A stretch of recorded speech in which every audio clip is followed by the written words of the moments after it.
कहानी शुरू होती है और हम एक लड़की को देखते हैं जो आज रात बिना अंडरवियर और ब्रा के सो रही होती है। और जब ये लड़की गहरी नींद में थी तभी कोई इसका ब्लैंकेट खींच लेता है। तभी अचानक उसकी आँख खुल जाती है और वो जैसे ही चेक करने के लिए उठती है तभी कोई पीछे से उसके बालों को पकड़कर उसे बेड पर नीचे पटक देता है। और ये सब करने वाला और कोई नहीं बल्कि उसका पिता था। लड़की अपने पिता से कहती है कि आप ये सब क्या कर रहे हो, लेकिन उसका पिता कोई जवाब नहीं देता और अपनी बेटी के बदन को गंदी नजर से देखने लगता है। अब वो अपनी बेटी के शरीर को देखकर कहता है, मेरी बेटी कितनी बड़ी हो गई है। ये सब सुनकर लड़की डर जाती है। अब उसका पिता उसके बालों को छोड़कर उसके गालों को टच करने लगता है। लड़की घबराकर ये सोच रही थी कि उसके साथ ये क्या हो रहा है और ये सोचकर वो रोने लगती है। तभी उसके पिता वहाँ से चले जाते हैं। अब अगली सुबह उसकी माँ उसके लिए खाना बना रही थी और यहाँ हमें पता चलता है कि इस लड़की का नाम मैरी है। और मैरी सोच रही थी जो भी कल रात उसके साथ हुआ उसके बारे में उसकी माँ को बताना चाहिए या नहीं। पर तभी उसके भाई और बहन आते हैं और उसके पीछे ही उसके डैड आते हैं, पर वो ऐसे बर्ताव कर रहे थे जैसे कि कुछ हुआ ही ना हो। अब मैरी ये सोचती है कि कल रात तो ये मेरी ही लेने वाले थे और अब ऐसे नाटक कर रहे हैं जैसे इन्होंने कुछ किया ही ना हो। ये सोचकर मैरी यहाँ से उठकर चली जाती है। अब यहाँ पर उसकी मॉम खाना लाती है और उसे टेबल पर जोर से पटक देती है और ये देखकर सब हैरान रह जाते हैं और उन्हें कुछ समझ नहीं आता।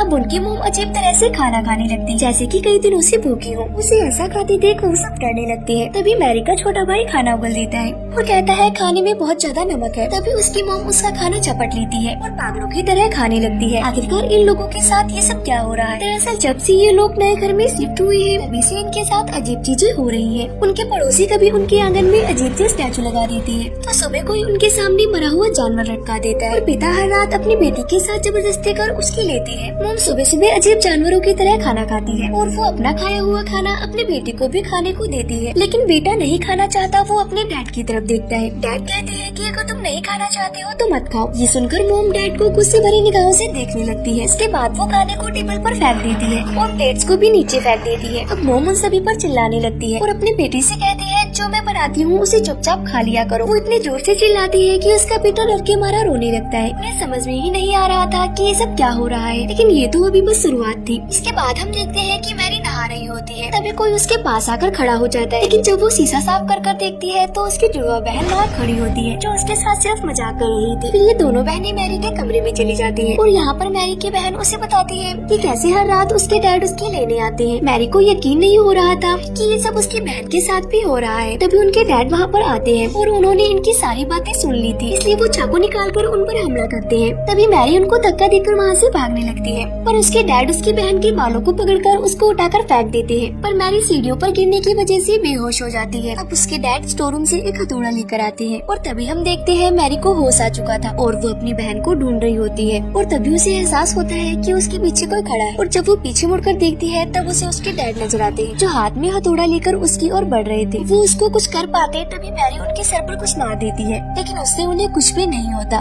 पर डैड गुस्सा होकर मैरी के ऊपर हथौड़े से हमला कर देते हैं, लेकिन मैरी नीचे झुक जाती है जिससे हथौड़ा दरवाजे पर लगता है। तभी नीचे से किसी की आवाज आती है जो मैरी के डैड की थी जो नीचे से ऊपर आ रही थी। तभी यहाँ जो आदमी था हथौड़ा फेंककर दूसरे कमरे में चला जाता है। तब उनके डैड ऊपर आ जाते हैं। अब फिर से डैड को देखकर दोनों बहनें घबरा जाती हैं। फिर डैड दरवाजे पर लगे उस हथौड़े के निशान को देखती है और उन दोनों से पूछते हैं कि क्या तुम दोनों लड़ाई कर रही थी, लेकिन वो दोनों कुछ भी जवाब नहीं देती। इसके बाद उनका भाई कमरे से निकलकर बाहर आता है। तभी मैरी कहती है कि तुम यहाँ से भाग जाओ। तभी वहाँ पर मैरी की मॉम आकर उस हथौड़े को उठाती है और उन पर हमला करने लगती है और वो काफी अजीब तरह से स्माइल करती है। वो टूटे हुए कांच के टुकड़ों पर चलने लगती है। नीचे से एक और लेडी की आवाज आती है और वो आवाज और किसी की नहीं बल्कि इनकी मॉम की थी। वो ऊपर आती है और उन सबसे पूछती है कि ये सब क्या हो रहा है, पर सब उन्हें देखकर डरने लगती है। अब अगले दिन डैड अपने भाई को घर बुलाते हैं जो एक चर्च का फादर था। फादर उनके घर पर आता है और उसको सारी कहानी बताई जाती है। रात में सब फैसला करते हैं कि रात को एक साथ एक ही रूम में सोएंगे, लेकिन आधी रात को छोटे बच्चे को टॉयलेट आती है और वो बिना किसी को डिस्टर्ब किए टॉयलेट में चला जाता है। तभी उसके जैसा ही दिखने वाला एक लड़का चाकू उठाता है और वो हमला करने ही वाला होता है। तभी उसकी नजर फादर पर पड़ती है और फादर को देखकर वो रुक जाता है, जिसके बाद सुबह फादर अपनी आँख खोलते हैं। इसका मतलब फादर की वजह से सबकी रात अच्छे से गुजरी थी और फादर इस घटना को अकेले नहीं संभाल सकते थे। तभी सारे सीनियर फादर डिस्कस करते हैं कि आखिर उस घर में हो क्या रहा है। फिर सभी फादर एक प्लान बनाते हैं और वो सब रात में एक कार से उनके घर में जाने के लिए निकल जाते हैं, लेकिन रास्ते में एक कुआं उन सब पर हमला कर देता है जिससे उनकी कार का एक्सीडेंट हो जाता है।